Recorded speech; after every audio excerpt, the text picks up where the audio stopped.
Welcome back to Potter's Pockets, episode 13. And if you listeners knew the odyssey, knew the epic journey we have taken to get this recording out, you would have some major sympathy for us. Perhaps someday a Rowling-like bard will tell the story of three young teachers who attempted to talk about Hogwarts once. And so, well, having come so far and having reported on so little of that journey, please let me introduce for our ultimate episode on Harry Potter and the Chamber of Secrets, Miss Sarah Miller and Mr. Wesley Schantz. Welcome back, you two.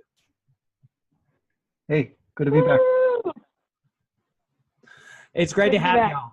And so the listeners should know, and this is not, if this sounds wooden or artificial at all, that we tried to do this recording about 3 times before we got on tonight. And we tried to do this recording a week ago, but Anchor's software was not helping us out very much. So now we're using the Zoom meeting software, which I think we're very happy with for the moment. But I had thanked Sarah Miller, and so I suppose I'll thank you again, Sarah, and I'll just prepare to thank you many times throughout our careers together.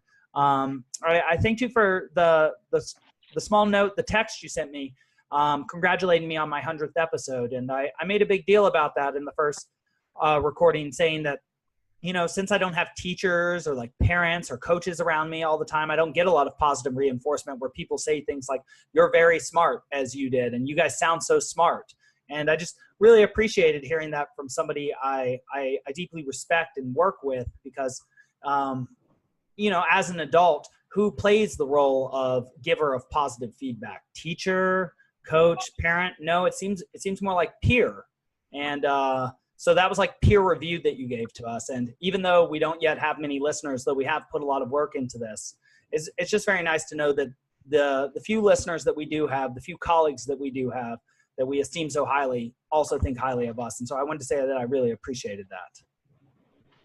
Yeah, and Wes, same goes to you. I'm sorry, I didn't include you on that text message. I just wasn't thinking. I'm sorry about that. No, don't worry about it. Like I accept the compliment via Alex.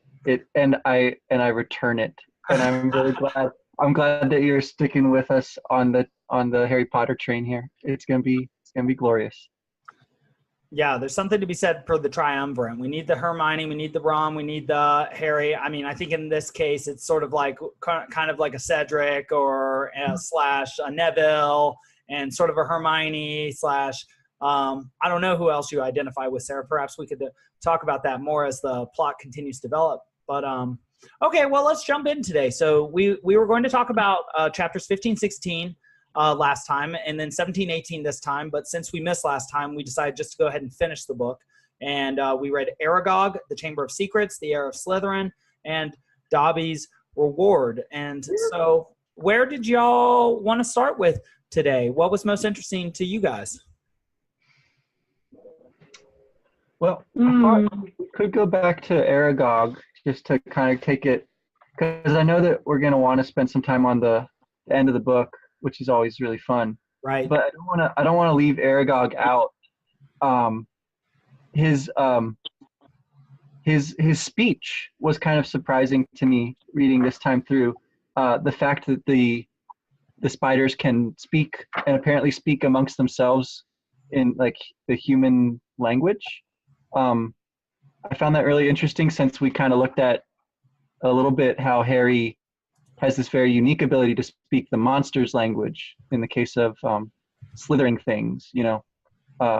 So what did you guys make of that? The fact that these monsters speak a human language, whereas it's super rare for humans to speak a monster language. That's a great question, Wes. You mean, I think one thing that's different too is that we learn that Aragog has a lot of experience with humans, particularly one sort of half human, and Hagrid, and that like I don't know if it's related to their capacity to communicate with humans in contrast to the snake and humans' capacity to communicate with it, but it does seem significant that Aragog has a really long-standing relationship. In fact, like a 50-year relationship with Hagrid. and one that has involved at least a measure of care and concern. I don't know if that's just another way to distinguish the spider and the snake, but they do seem to be representative of something. I think we talked about on the last episode how they both are tied in some way to images or mythological stories of intelligence, maybe intelligence as wisdom or intelligence as strategy, deception, manipulation. And I think just wanted to throw that out there. Gosh, yeah. I think the idea, well, basically it seems like Hagrid might have taught the spiders this, the language. He provided, he played matchmaker, right? He provided a wife who gets a name kind of randomly there. But yeah, I like the idea about thinking about like the kinds, the manifestations or whatever of intelligence that the different monsters here might kind of represent. And it does seem in a way like the spiders speaking is a kind of web of words, right? It's like part of their ensnarement of the two kids, because they sort of let their guard down a bit. They're like, oh, like you're gonna let us go now, and to everyone's shock, they're not, right? And then the car comes in. So the car is like yet another kind of version of that. Like if the spiders have a kind of intelligence and the snake has a kind of intelligence, then the car, the heroic flying magical technological car represents, I guess, like the particularly human intelligence maybe. Yeah, and so I was wondering a little more generally, and I'm still trying to get comfortable with this new Zoom software. If I seem sort of quiet over here, I'm adapting silently.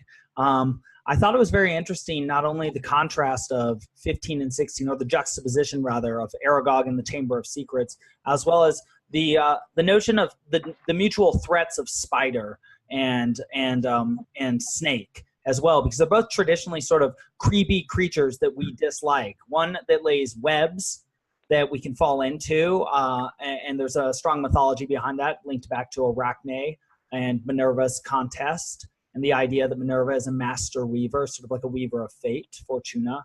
But also the snake, as well as, but is generally a symbol of both of wisdom, but also of threat in, say, the Garden of Eden. So you find these two threats that are mutually antagonistic to each other, and to some extent, one of them is portrayed protagonistically. They can give you information on the way to understanding the bigger threat.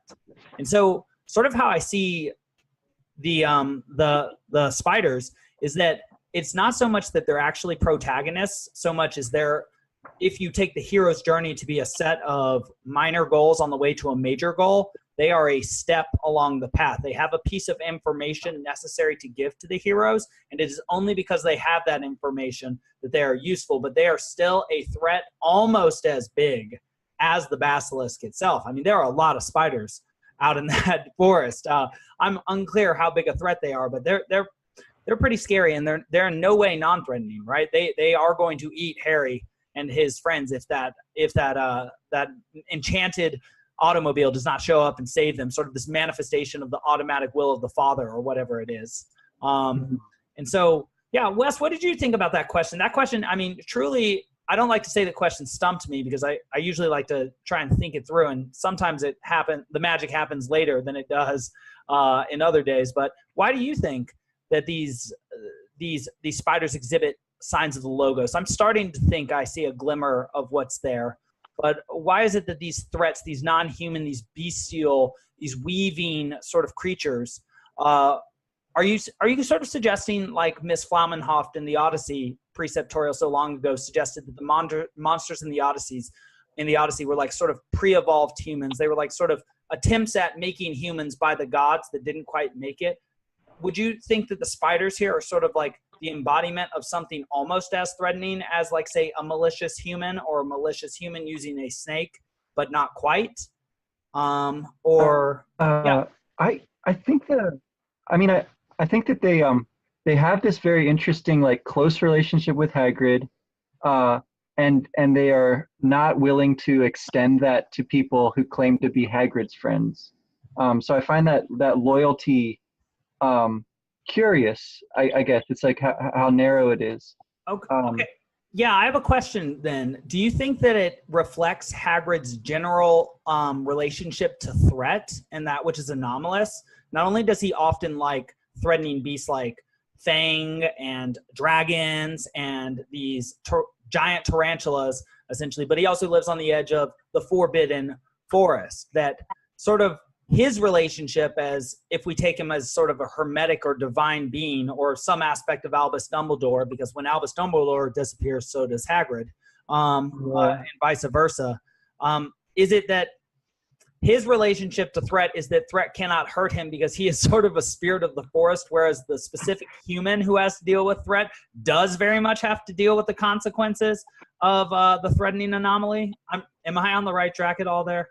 Yeah, well, yeah, what I was kind of like thinking about was how the kids are the opposite, right? They trust the spiders implicitly because they trust Hagrid, and he kind of gave them this hint, like follow the spiders, and Ron is very like really quite livid that they trusted Hagrid and went along with it when they know that Hagrid is always taking care of these dangerous animals, right? So, but I think, yeah, it's interesting because Dumbledore in that same moment leaves a very important hint as well. So there is a kind of interesting parallel there.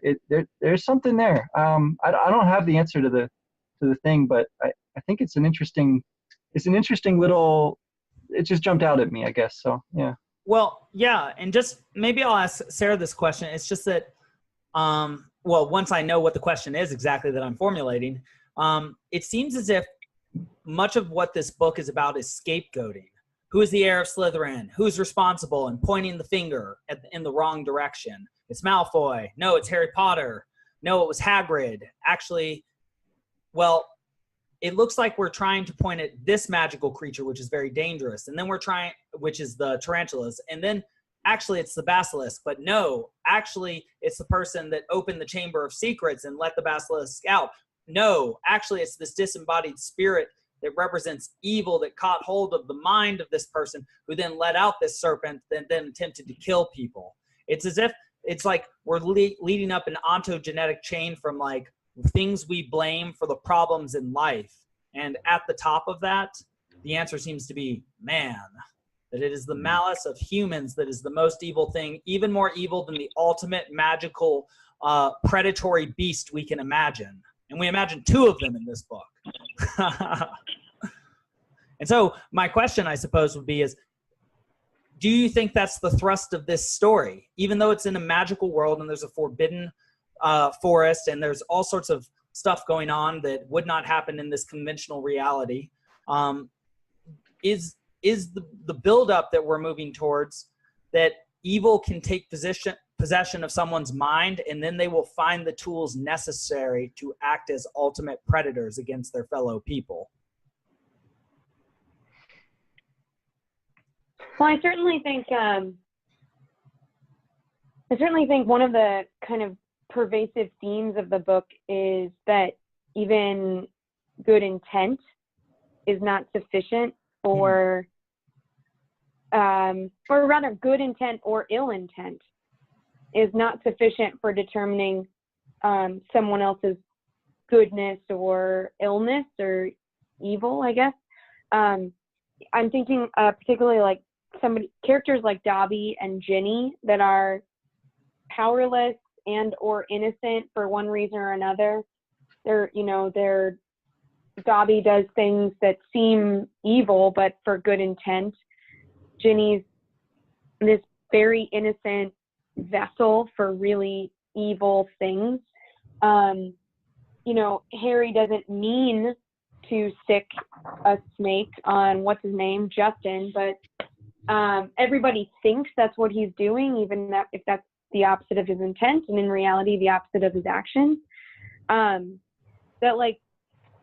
think when I know Alex, maybe like a couple couple weeks ago, or maybe about a month ago, you brought up this idea of like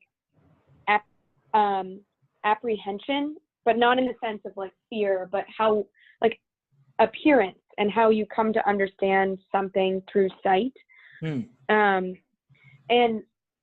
I think it's interesting that all of the petrified folks, or all of the petrified beings, right, they haven't been killed because they haven't looked directly into the beast, but they've looked at something else that could possibly reflect their own appearance as much as it would reflect the eyesight of the basilisk, like indirectly. I'm not sure if I'm making any sense, but you're making a lot of sense.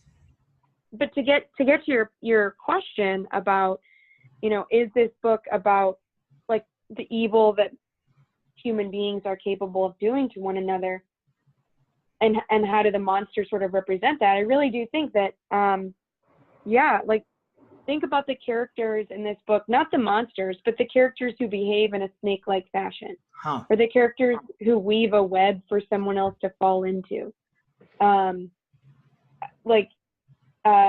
I do think that spiders and snakes are like not two sides of the same coin, because there are a lot of other monsters that could give us a glimmer or a glimpse into the ways in which human beings can do evil to one another, but they're pretty good places to start. Right. Tolkien too, and The Hobbit, right? Both a big spider and a big snake. Yeah. Right. And that seems like a significant comment that maybe Rowling is attempting to connect with. Here's the evil that people can do. Here's how far we'll go to not blame ourselves. And like, here's how deep that folly is. And that maybe the greatest antidote to that is the self-reflection or self-discovery that it seems like Harry has to experience almost against his will. Right. But I would say by his will. He does. But does he want to know these dark things about himself? Like, I don't think that it's the specific dark things that he wishes to know so much as he's compelled forward and chooses to follow the path where it leads.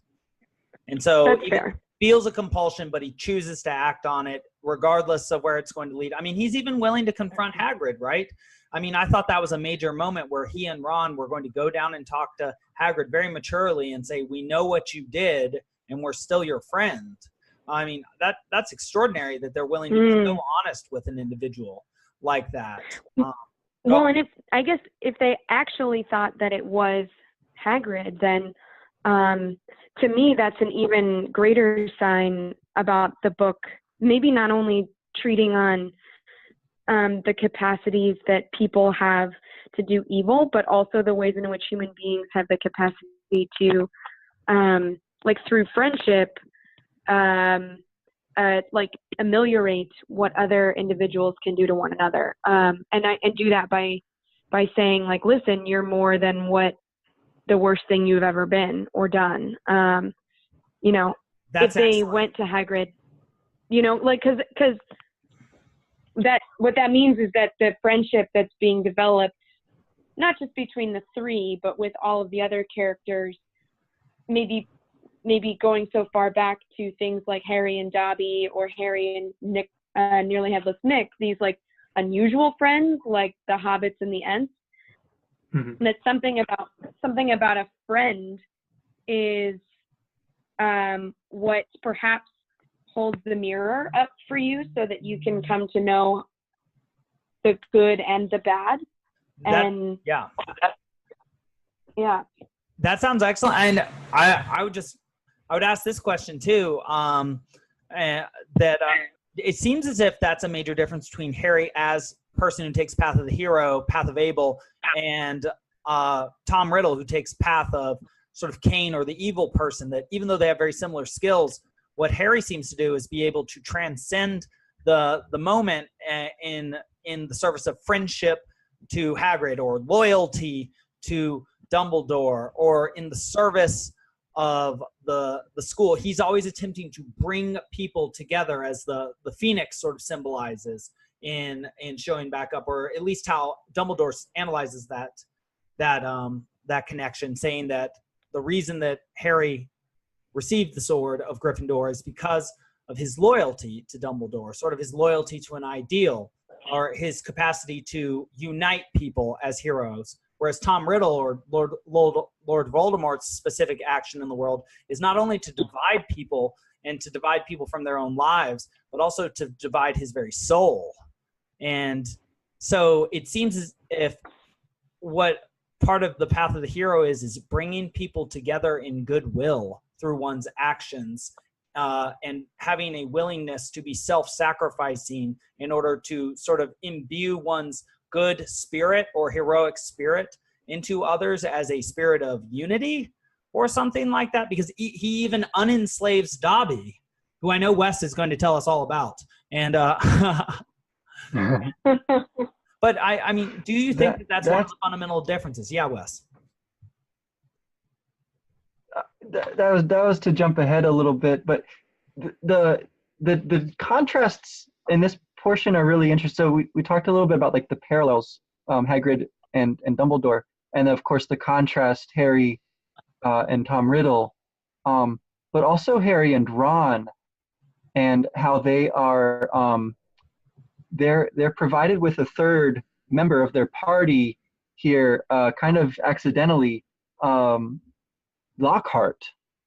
So I was really curious about how Lockhart's being revealed for what he is plays into this discussion of kind of what we see about heroism here. How Ron's broken wand becomes the kind of it sets up the dividing wall between him and Lockhart on one side and Harry on the other, and what's going on in that moment. But here's this line that I really wanted to read out loud, so I'm going to go ahead and do that. Is on page 297, and Lockhart just says, "Books can be misleading." So, what do you guys make of that? Well, Lockhart's very interesting, because something we know about Lockhart is that, and especially which is something revealed about him in the Chamber of Secrets, which is interesting that yet another secret is revealed in the Chamber of Secrets, that of Gilderoy Lockhart. How is it that he has become so famous? Well, it seems through dishonest or fraudulent means. And so he reminds me very much of like the symbol in Dante of fraud, of Geryon, the figure of the just man with the gaudy or garish swirls on the back. And that's something that's always paid close attention to in the description of Lockhart, the color of his robes whenever he's talking. And so he seems, especially with his flashing white teeth, to be a modern symbol of Geryon, of fraud. And in fact, he tries to wipe the memories of all people, and including the hero, but something that seems to be the specific capacity of both Ron and Harry seems to be that Harry can transcend the lie, or that which is fraudulent, and that seems to be in some way connected to his capacity to break rules and to transcend the rules too. Ron, I thought, was sort of interesting in that situation. I wondered whether it sort of showed Ron accepting his limitations being the key to his success, because it is the letting or the allowing of Gilderoy Lockhart to use his broken wand that ends up finally netting Ron a good effect from his wand rather than a bad one. And so it's been the bane of Ron's existence the entire book, but ends up being that which saves the day. And so it's almost as if it's like Ron's sort of opprobrious sidekick condition, which he seems so resentful of the entire book, that actually lends him his ultimate value in the party. It's like he has to accept who he is. And that's when he becomes super effective again and helpful, just like he was at the end of the first book when he played knight chess. This is a little less gallant, but still equally helpful. And then he gets left behind again. Yeah, the parallels, I thought, I don't know, which other ones did you notice here, the parallels here at the end? Because, yeah, Ron being kind of taken out and Hermione, of course, having been removed as well. So we have Harry set up 1v1 for the final battle, right? But also the kind of magical item which appears unexpectedly, right? Like that's a pretty clear, like it's almost like she's rewriting the ending of the first book, right? How formulaic, I don't know if I want to say it that way because I don't mean it to be like a negative thing. I just find it really interesting how parallel, how much art has gone into making this book sort of recast the first one. Yeah, I have a question. If what you're understanding is there, just to sort of frame it past formulaic. So Jordan Peterson often shows this picture of the Bodhisattva, which is sort of like a mirrored image that goes on like 10,000 times, and it's supposed to be a representation of somebody maintaining their form throughout time. And I was wondering whether what you've sort of trying to be guiding us towards, or what you've been feeling during the course of this book, is that in some ways it is the same book as the first book with some minor alterations. And so it's not the same, but it takes sort of the same formula and then alters it in some specific ways so as to produce a new story with the same principles. Yeah, I think that's kind of the money maker too, though, right? Like looking at it from, so like Lockhart as a kind of Rowling, like the bad side of herself or something that she's kind of working out in this book. Like she has this fantastically successful, unexpected, bestseller. And then of course, like, okay, you're invited to write the sequel. How are you going to approach that? Like, well, she's got the 7-book series in mind, but with the second book, with the immediate sequel, her approach seems to be to follow very, very, very closely and make sort of like funny in their referencing back to the first book, right? Little changes, yeah. But it also sort of just reinforces how effective that first book was, right? Like how it really played upon so many great features of literature and of storytelling. And so it really makes sense that she would do something similar in the second book to kind of hit those same notes once more, with a variation, with a kind of a little bit of development and a little bit of a twist, So do you think that the snake skin at the end, and a snake is a symbol of transformation because it sheds its skin, that shed skin is the shed skin from the first book and her adapting and transforming, and that the reborn phoenix with the new sword that he uses as pen to inscribe on our souls is the sort of remanifestation of the hero in a new guise in a slightly different situation for path number 2? Yeah. I mean, I think. Go ahead. I think what you'll find is that, or at least what I remember finding, is that once you get past number 2, the books start to have patterns, but the patterns are way, way less discernible. Right. Yeah. In terms of their relationship or mirroring of the previous. I mean, because Wes, what you're suggesting, I think, is interesting, but also goes back to like Tolkien's articulation of what makes the form function.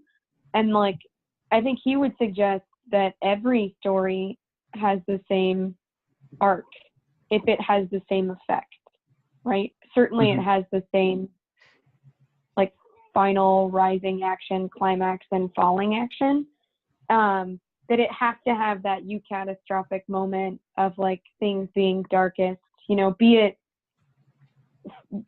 first year Harry without very many skills and without any of his friends, including the really smart one, has to face this demon that killed his mother and try and get a stone that he can't find, right? That seems like, things are dark. And then the same happening here. You know, he's been wounded mortally by a poisonous snake, and no weapon in sight, and the embodiment of his mortal enemy again. And again, with our artist friend and trustiest sidekick, like there is something to be said for like the way in which it happens being parallel, but that it finally comes down to this final, like you said, 1v1 Harry versus the enemy. And like we said before, the enemy is both within and without. It just has different, it has different manifestations. It comes from different, it is a parasite on two different hosts, right? Like instead of being the parasite on Quirrell's head, it's this parasite within a book. But it has the same effect, and insofar as it does, that would make it less, I don't know, I think there's like an instinct to, for me at least, there's an instinct to dismiss it because it does seem kind of repetitive. So, but I think from Tolkien's perspective, it would be like, this is the only way to do it, because this is how things have to end in a fairy story, like the hero facing death and triumphing. I don't know if that makes any sense. Yeah, no, it makes a lot of sense. And just something sort of interesting, potentially frustrating, is that we have 5 minutes on Zoom before it kicks us off. But I don't think we've quite done enough. But we should probably just end the recording either then or now, and then start. Let's say then, just because I wanted to address what you said really quickly, because it seems like. All right. Well, after a note from our sponsors. Yeah. We'll be back. Stick around, folks. Don't change that channel. No kidding. Well, so what I think you said that was really interesting was that Voldemort seems to be a sort of spirit that is disembodied, that can possess people in different ways and using different means by which to possess them, given their specific weaknesses and their specific ages. For example, Quirrell is caught outside facing the unknown, trying to get some experience. So what he's facing is the insecurity of being a dark arts teacher who's never faced the dark arts, and he's overwhelmed by them and the threat of evil. But so what gets Jenny is sort of a teenage fantasy about not being good enough for Harry Potter. And like she gets this sort of advice from Tom Riddle that manages to wheedle its way into her soul in a way specific to a young girl who's in love for the first time. It's sort of suggestive, I think, that whatever circumstance you find yourself in life, you can have a conflict with evil, and actually you will have a conflict with evil that is specific to your character, your specific characterological weaknesses, and your specific situations in life. It doesn't matter whether you're at the most magical and safest school in the world. A magical evil object can still show up that can twist you into something that you are not. Or even if you're a professor of the dark arts, you can turn to evil. There's nothing that can protect you, seems to be part of this story, except for, the sort of Gryffindor, or the Logos, or inoculated against evil. Yeah, what are you saying? I'm sorry. I was going to say friendship is like, I think not the thing that protects you from evil, but that sustains you as you face it. Right. And that, there's nothing that protects you from evil, but maybe, courage, or I would maybe say more than courage, but good character under pressure, or what I would call integrity. So remaining loyal to the thing that is most difficult to remain loyal to when the going gets tough. But I would also say that, like, if you think about how Voldemort is manifest, not in who he becomes like this parasite on, but who that person or what that thing is within the scope of the education world. Like, the first thing that he takes over as a teacher in the first book, when Harry's like first learning magic. And the second thing that he starts to use or operate on or through is a book. So I know it's something that you mentioned a long time ago, Alex. Maybe it was just in a conversation off the podcast, but or maybe it was, I think, in the podcast where you talked about the cover of the first book. Right. That that like part of education is like facing, rather than shirking from what is frightening or ugly about the world, or about the world, like the world without or the world within. Part of education means facing down like the warts or the ugly things or the beast or the villain of history, of our own souls, like and like books help you do that, of course, and discussions help you do that, and teachers help you do that. But that, like, I just think it's interesting that it's both a teacher and a book in two different installments in the series, that is like the vehicle through which Harry has to encounter, again, like both some darkness within and darkness without. Obviously, the darkness that he encounters within is going to grow increasingly complex the more that he matures and has language for new dynamics from within himself. I think as an 11 or a 12-year-old, developmentally, they're not there yet, like when he's 16. But right. All right. Well, let me call y'all back with this. All right, we're back. Sarah, so you were talking about how I was talking about in the very beginning of talking about Harry Potter. I analyzed the cover to the Chamber of Secrets on the American version, and something that I talked about in the figure of Cerberus in the bowels of the castle, as well as the Forbidden Forest on the outskirts of the Harry Potter logo, was that part of going to school is facing threat in order to inoculate yourself against its reality when you face it in reality. And so taking sort of a abstract version of the vaccination idea, that when you vaccinate yourself, you imbue yourself with a small part of the disease, say like polio, and your immune system as an anti-fragile system, as Nassim Taleb writes about, becomes stronger based on that. And that part of the idea behind education and reflecting on literature, which goes all the way back to the Perseus Medusa story, is that you can inoculate yourself against certain terrifying embodiments of ideas in the world by seeing them represented in art and literature first. So for example, the archetypal story that Dante brings up in At the Gate of Dis, when Virgil and Dante are first encountering doubt, or Dante encounters doubt about the abilities of his master because he fails to get him through an obstacle. Well, the Furies show up, and Medusa shows up to petrify him with fear, to keep him from pursuing the malice within his own heart, which all people fear. And so Medusa is a representation of the petrifying aspect of nature, which humans can run into symbolically at pretty much any time, because that which you do not expect, which is anomalous, is conflated with threat. And so part of what we do by enculturating people, it seems, by exposing them to literature and to new ideas, and even to new people like teachers who have anomalous ideas themselves, is to give students the capacity to reflect on threatening situations, people, and particular embodiments of threats, in order that when real threats occur in their lives, they are not petrified by them like those who see the basilisk through some sort of weak reflection, but rather can use the sword of the intellect, the phoenix-given sword of Gryffindor, in order to heroically confront and engage with the threat, even potentially at the expense of one's own life. And that seems to be the difference between, say, a human and a rat, whereas a rat naturally has to act in an anxiety-driven way when a threat is exposed, like the smell of a cat is wafted over a rat's cage, the rat will run to the walls. Well, that's the truth of most humans too, right? We flee in terror in alien movies and in dragon movies, except one person.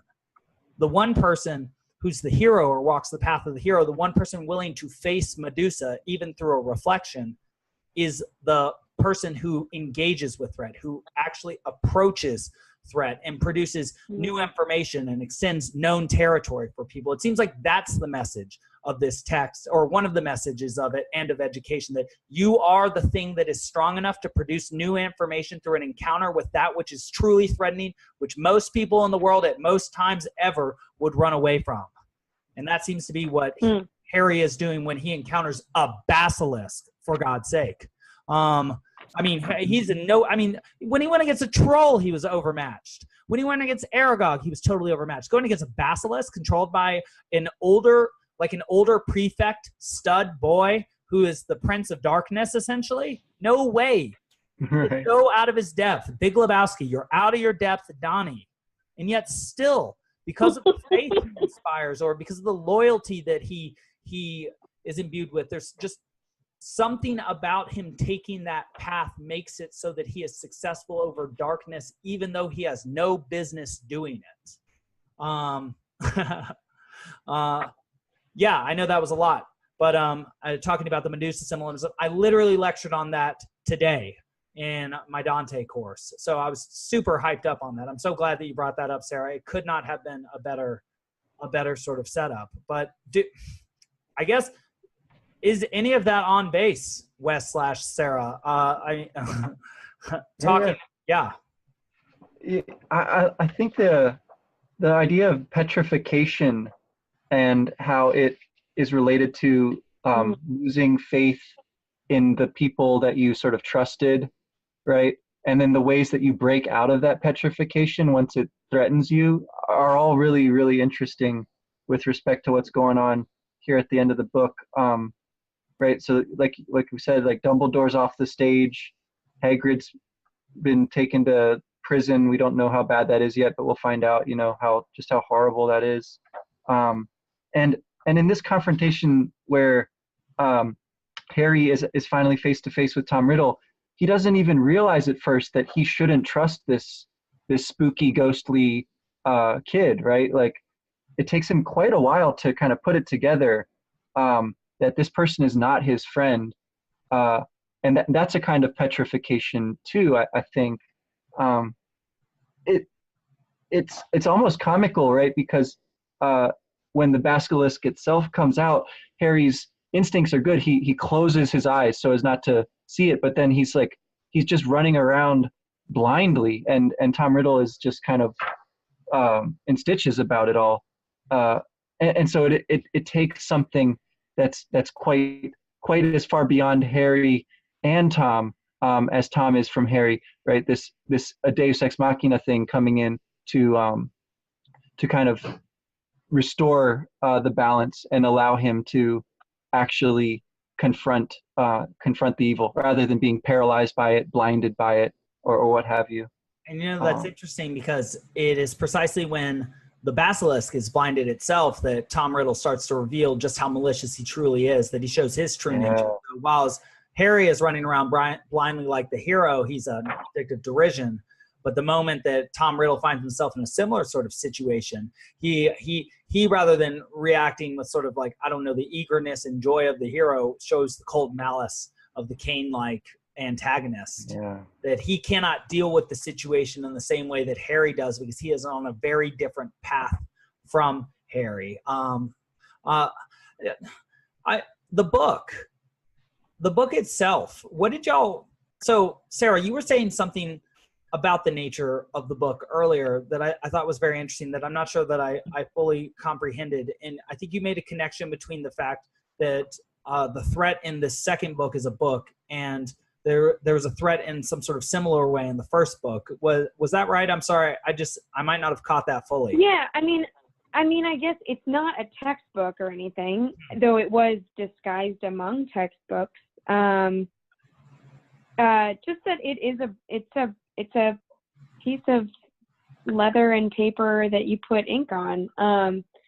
I think it's just interesting, especially given that quote that Wes brought up, and with regard to Gilderoy Lockhart's books, that like a book can be deceiving, a book can be dangerous. I guess in a secondary world, a book can have a mind of its own, and that's kind of frightening for us to consider, like what kind of books in the primary world have such an effect on people. I mean, obviously there aren't any books that if you write in them, they write back to you. But there are a lot of books that change people's worlds, right? That's for sure. Alter the way they alter the way they think, that perhaps drive them to actions and choice and to actions that they might not otherwise have taken. Yes. And what do we do with those books? That was all I was saying about it. That a book like a teacher is so often just immediately considered a thing, like a source of knowledge, of, you know, learning, but, you know, how that person interacts with the book is important as well, I guess. That's yeah. I think you're nailing it on the head, that basically what a story is, or a book is a manifestation of the intelligence of a human throughout time that's codified in time, so as to produce intelligence in a contemporary or present human based on the past uses of intelligence by other humans in order to encode behavioral, representational, and articulated knowledge into a new human, sort of to infuse them with experience, the collected experience of someone's consciousness and conscious experience throughout time. And that, just like St. John's assumes, the great books are the teachers, it says. And you get exposed to the intellect and the sort of problems that another intellect can produce in order to form your own one. And in that respect, the authors can be sort of dark or evil, and that they can impress upon you negative or evil thoughts, and they can be good, and that they can produce in you the capacity to deal with problems rather than simply becoming your problems, as the Tom Riddle book sort of does. It sort of strikes me that what the problem with Tom Riddle and Jenny's relationship to the book is that the book takes over the person rather than the book sort of consuming, or rather than the person consuming the book. And that's sort of a problem with not only contemporary scholars being consumed by their particular books and even the short-sighted views that they have of them, but also I was wondering whether this presciently sort of saw into the idea of, or this contemporary idea that books can traumatize, and books can have words in them that enact acts of violence against people, that if one is not appropriately inoculated against threat through story, that even a story can be powerful enough to destroy the straw house of your of your known territory, or your conscious integrity. That it is precisely because these individuals within Hogwarts had not been exposed to enough real danger, that when danger rears its head, they were unprepared to deal with it in any way. And I wonder if that's the future. This is a big claim, but we're at the end of a book, so why not share a big hypothesis? I wonder to what extent we will pay for that in the education system, attempting to make anti-fragile systems like a human, or a human's immune system, trying to maintain them in perfect safety, and to what extent that's actually harming students. We have data now that peanut allergies are actually on the increase because of lack of exposure to peanuts at a young age. So there are certain systems at play within the world that require stressors in order to be healthy. I think a human mind is actually quite the same. And that if you don't expose somebody's mind to actual terrors, and think about every story we teach even kids, they're dragon stories with knights and things like that, right? That's violent, that's scary. We don't not expose them to dangerous things. Where are the wild things? Not where are the cotton balls that can make you safe? And we don't find that interesting at all. And that's not what a human finds interesting. What a human finds interesting is something anomalous with potential for threat, but also promising, which is what a dragon or a basilisk guarding a treasure of information, or a virgin or a girl represents. I think that what we should be teaching our students, and what the ideal stories, like we've been saying, that Tolkien is saying, represent, is a human's capacity to deal with threat and derive new information from it. What we need to teach the young people, and what I think we're learning ourselves, is you have to confront threat, and there's no guarantee of safety, and that's the best thing you can do. Does that sound right? Yeah, well, I like the way that the battle plays out this time with the tears of the phoenix, and how that sort of, I mean, I think that's a cool illustration of your point, where the moment where Tom Riddle is sort of narrating Harry's death, right? This is the pinnacle of the emotional hammer that this book is hitting you with, and so maybe the reader is tearing up at this point too, and it's those tears of the phoenix, of the bird, which revive Harry. And so like the book comes to life in the good way when you infuse it with your emotion. Yes. There's a good way to do that, and clearly there's a bad way to do that too. And there is a certain kind of violence that a book can do, thinking of, historical examples and whatnot. But I think the answer, is not to do away with books because they're dangerous. That's just not gonna slay any basilisks or dispel any possession.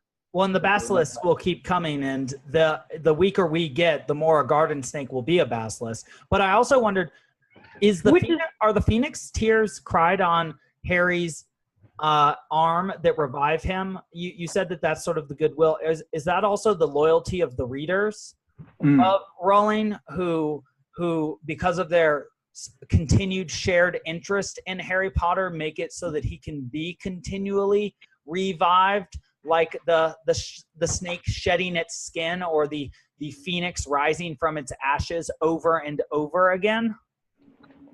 Totally. That's I think a really cool way of seeing it as a kind of participation on the reader's part. Yeah.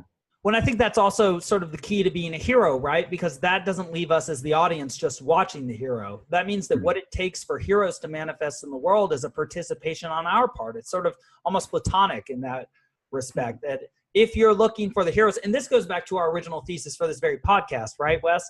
If you're looking for a hero and you don't see one, what should you do?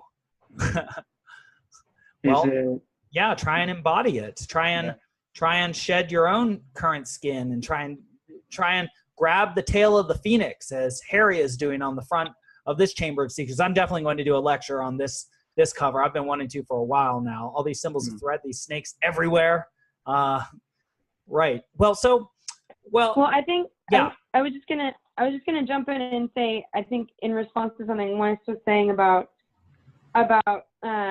you can't eliminate the things that are dangerous, but right. I think that's why Gilderoy Lockhart is like the worst. He's not just innocuously pathetic. He's actually the greatest. I mean, he's like one of the greatest threats within the school, because he's abdicating his responsibility willingly and like deceptively, right? Right. And he's not defending these students when they most need his help. Yeah, like the only thing to do, you can't, like, what? I mean, what are we going to say? Burn the books that are dangerous? No, that's a terrible Hunger Games type world that I don't want to be in. But like, you have to still be armed with knowledge, and his is maybe the most important position, and he's the one who's the least capable. And I think it'd be one thing if he was trying really hard and still incapable. Right. It's another thing altogether to know that you're incapable, which is why, I mean, like, again, I feel like every time we have these conversations, I can't help but think of like our modern or contemporary political situation.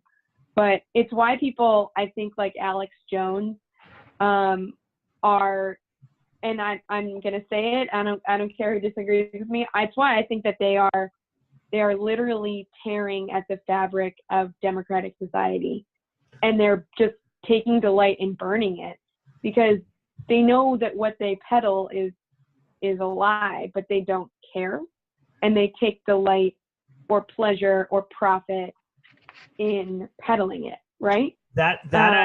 Yeah, so I want to agree with that on a tangent. Not necessarily with Alex Jones, because I don't know him personally, though I've heard he's something of a shock jock. But I would say that I think that is the contemporary situation, not only there, but across broad media, that what is now happening is that people are defrauding the public by trying to parade in front of people the Geryon-like colored, garish representation of knowledge and skill, rather than producing the real goods themselves, real information, right, and real skills. That it is as if that which is flashy, and it takes very little imagination to imagine a very flashy society. Think of just any cinematic experience, and then also think about what a cinematic experience is, to imagine that which seems to be replacing knowledge in school is that which is garish and flashy and utterly useless. seems to be what Well, Gilderoy Lockhart represents to me. And so, yeah, I mean, we've talked about this for the last few times. We contrast Dumbledore, who's absent, right, but quite knowledgeable, and Lockhart, who's there, but knows nothing, and now knows even less because of Ron's backfired spell, less right? than nothing. So then, but he knows less than nothing, but he does not know himself. It's funny because like when Fawkes arrives, it is quite flashy. I mean, not flashy might not be the best word, but when Fawkes arrives, now the hat itself is a piece of trash, or appears to be a piece of trash, and Tom Riddle makes fun of it, right? Like, oh, that's what he sends you. But the description of the Phoenix is quite beautiful, and the way that the Phoenix dies is quite beautiful. The long colored peacock feathers, and the way I can't find it because you can never find it on the fly. You know how that works. No, but the Phoenix itself is quite pretty. I guess it's page 315. A glittering golden tail, as long as a peacock's gleaming golden talons, and it's gripping the Sorting Hat. But a crimson bird the size of a swan, piping its weird music to the vaulted ceiling. Like, there is something really astonishing about it.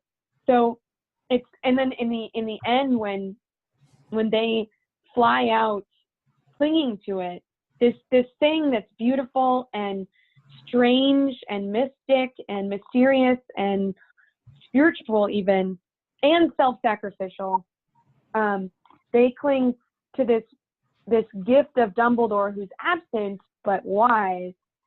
You cling on to that, and you cast aside the things that are false, that are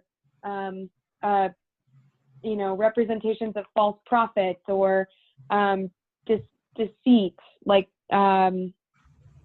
what Gilderoy Lockhart represents in all of his books, like the attempt to make money by sowing fear or by lying. All of that, like that does not stand up when the test arrives. And I think that I hate to say this because I don't want to reduce it to like pure allegory, and I don't want to be like that person who because she went to a Catholic school and taught at Catholic schools can't see anything else. But I can't help but see, like, you cling to this mystery that you don't understand but is beautiful and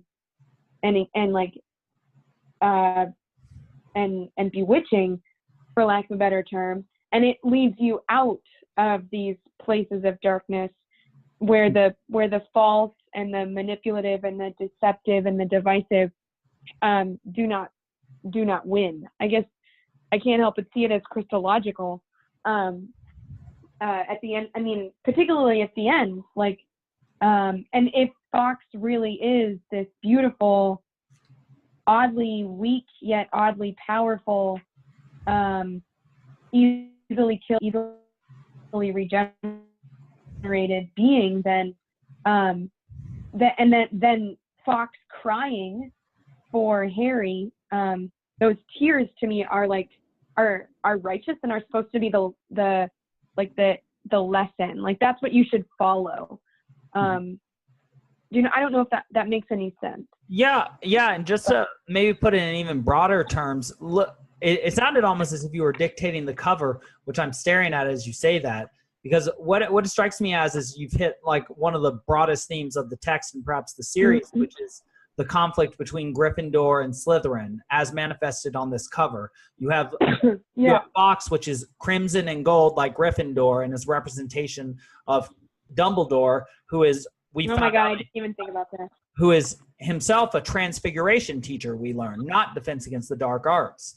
And so something interesting about that is what seems to be specifically Gryffindor and what pulls them out of the Slytherin-like depths or the dark green depths is that they are willing to transform themselves, to change themselves, rather than to attempt to force the world to be pure. So and if you want to take a purgatorial metaphor, which fits nicely with the gold and red colors of Gryffindor and of Fox, who himself purifies himself through fire, that what Gryffindors do, or the hero does, is rather than trying to purify the world through genocide, he tries to purify himself of his own evil. Yeah. And that's what helps the world the most get rid of evil. When each individual But just to focuses on his own. to circle back to what we were saying earlier, you can't purify, as the case with Dante too. You can't purge within unless you face it first, right? Right. Yes, there needs to be recognition of error. That's the first part of the path.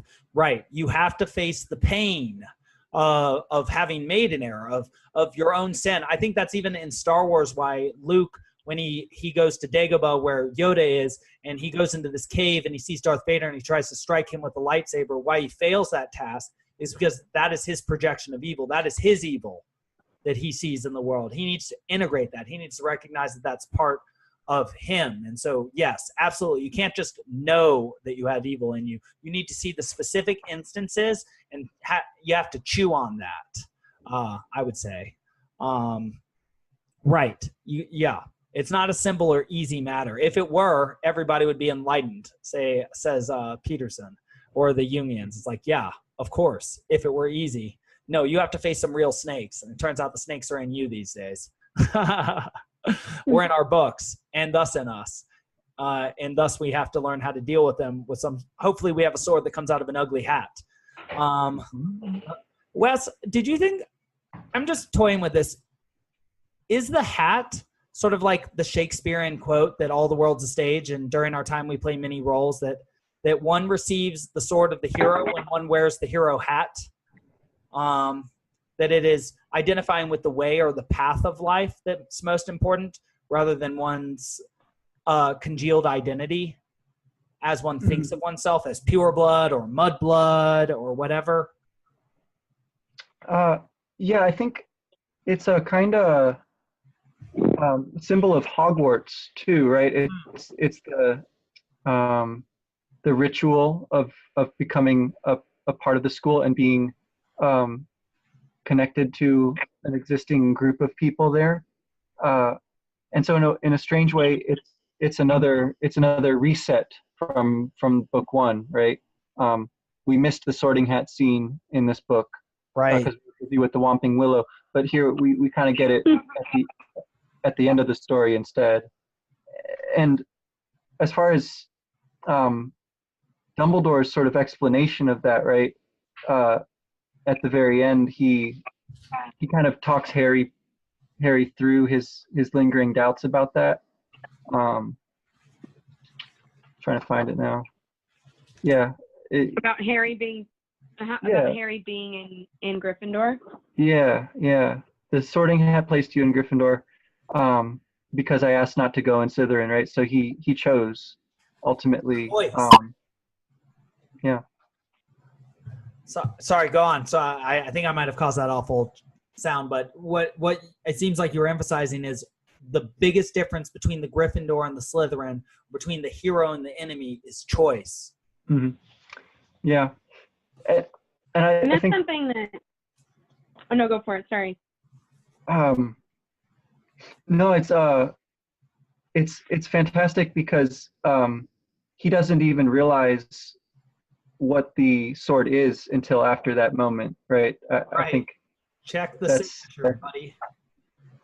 It's a cool parallel to Tom revealing that he has rearranged his letters of his name to give himself a new name. That this is like the name that would stand up to that name, sort of thing. Yeah. Right. Yeah. Go ahead. Ooh, that's a great idea. Yeah. It's almost as if the path of the hero inscribes your true name, whereas the sort of path of the enemy is to disguise who you truly are through trying to artificially alter your nature. It's almost as if that's what the problem of the true antagonist, or the ideal of the antagonist, like as Lucifer or Voldemort, is that what they attempt to do is change their nature so that they can be not human but like a god, and that immediately puts them in the category of antagonist that must be defeated by human who pursues the appropriate path of nature by embodying the hero. That the moment you try to go against nature, you become not Eve but Lilith, and you birth 1,000 snakes into the world that must then be killed by the St. George-like Harry Potter, who I very much see him as an image, just to agree with Sarah from earlier, of St. George in his respect as snake-killing, sword-bearing, Christological or heroic figure in this against a giant monster in service of Britain. Right. Exactly. No, I really like that idea though, that the characters who seem to reject what they're made for are the ones who set themselves up as antagonists. I would just also say that that's borne out by a lot of other fantasy literature, like for example, the White Witch in the Narnia series. We have to read those. Described as,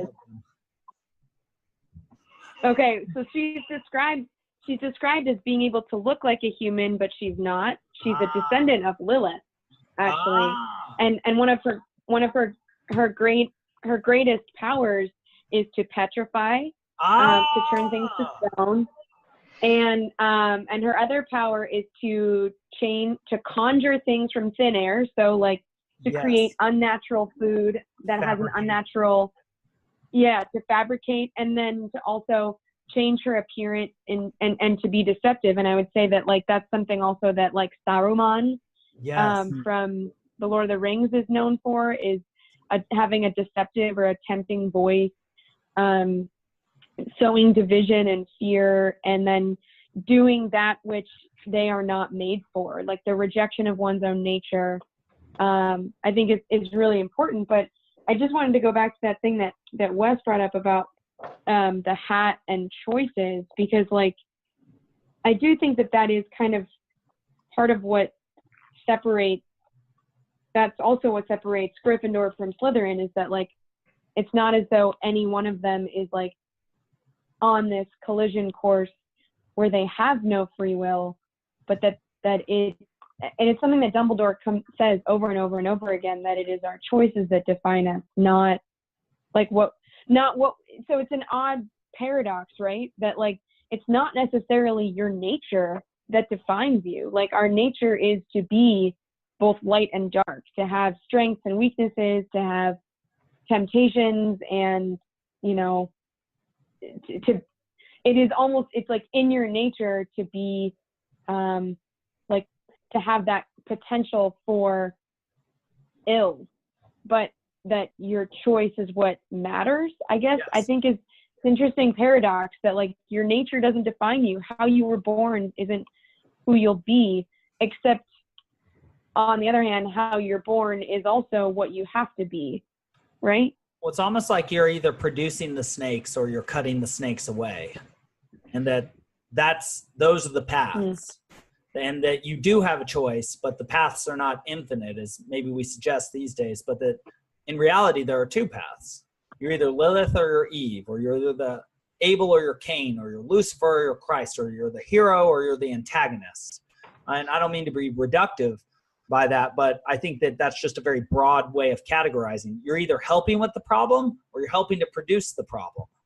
But do you think though that there's something about being the hero or the Abel that means to be otherwise? That Wes, you're saying like that part of, because I think that's where the choice is, right? That like I think about it maybe less in terms of the mythological characters, and there's a choice to not be the thing that is, there's a choice to be the thing that's good that you're made for, as opposed to choosing to be otherwise. I mean, I don't think that we're either born either hero or antagonist, but it's the fact that the hero like consistently chooses to, I don't know, I'm losing my thought. No, I agree with that. That it is the choices of the person that align them with the path of the hero that they must constantly make, and that you are never guaranteed a position on that path. Like you're never guaranteed your footing on the right. And I think surfing. Go on. And that like part of what he has to face, especially in this last chapter, is that, but also throughout the story, is that, like, maybe part of being the hero is courageously facing what about yourself might make you face, might tempt you to be the villain rather than the hero. I mean, the desire for fame is something that we've been talking about a lot, like, or and the to choose otherwise is, like learning where your own darkness is, like where your own weaknesses are, and the things that could be preyed upon by an external villain to make you your own villain, or a villain to somebody else, or in another story, like that. That being a hero externally also requires, I think, maybe that internal facing of whatever is beneath the surface. Yes. Which is, I don't know if that makes any sense. It does, and I think you could see Gilderoy Lockhart. I think you could see Gilderoy Lockhart and Tom Riddle also as internal temptations of Harry Potter manifested in the story itself. That Gilderoy represents the capacity to use his fame and never become anything. And he could just rely on being famous and never develop skills and just be that sort of person. Whereas Tom Riddle shows, I think, a much even darker tendency, the ability to use his fame to manipulate women who might love him and to do things that they might not be okay with, to compromise themselves in a way that I was suggesting potentially Tom Riddle had done in the past with Myrtle, which is a theory, of course. Myrtle. But it's, and I think a dark way of looking at it. But if that is the ultimate struggle that Harry goes with, and the desire is for him not to be like, Weinstein and #MeToo, that is a major accomplishment on his part, not to misuse his fame, and to show, in fact, that not everybody who has fame or skill is like that, and that, in fact, the path of the hero is not aligned with that that way of being at all. We have 3 minutes, Wes. How should we close? Dobby's reward. Yes. So like, towards the end there, they reveal how Lucius Malfoy planted the diary in the first place on the Transfiguration book back at the beginning, so that Ginny found it. Oh, and it was the Transfiguration book? I didn't notice that. That's. I think so. And so it's like and a Harry transformation. Good. Yeah, you picked up her old Transfiguration book and slipped the diary inside, didn't you? And he figures this out because Dobby is like pointing at it and hitting his head and like making big eyes at him and hitting his head.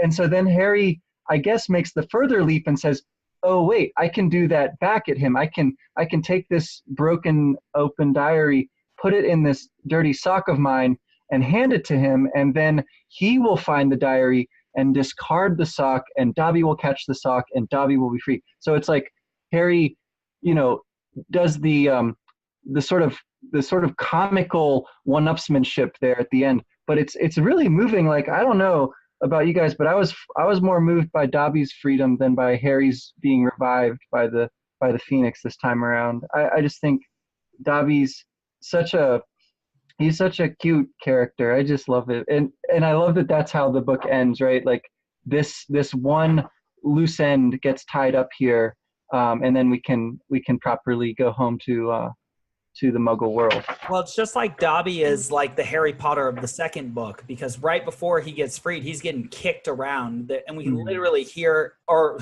we can literally read and thus hear in our brains his screams as that's happening. He's being mistreated by his master, just as Harry Potter is mistreated at his home by the master of the home. And thus he gets his freedom in the same way at the end of the second book that Harry Potter gets in the middle of the first book. And so it's almost as if what part of the hero is, like Sarah was suggesting earlier, is like that production of community, that you add your liberty to others rather than enslaving them to your will like Voldemort does to his followers, that you make the people around you better and freer through inviting them into your presence. And we have less than a minute. Yeah. Well, I mean, I think that's as good as place as any to call it on this one. Looking forward to Prisoner of Azkaban, man. That's a good one. Do y'all want to do the first three chapters? Call it with Dobby. Oh, sorry. Go on. Sarah, sorry, we only have 30 seconds, but do y'all want to do the first 3 chapters and then you can finish it until the app closes us? Sounds good. No, that sounds awesome. First 3 chapters, Dobby for president. Yeah, and the first will be Dobby for Minister of Magic. Dobby for Minister of Magic. He'd be a better one than the fudge maker we have there now. The fudgesicle. All right, take it easy, fellas. I got to get going. All right. Thank you, all. That was wonderful. Thanks. Until on to the 3rd book. Right. Have a good night. Good night. Bye. The podcast you just heard was published with Anchor. Got something you want to say to the creator of this show? Send them a voice message using the Anchor app, free for iOS and Android.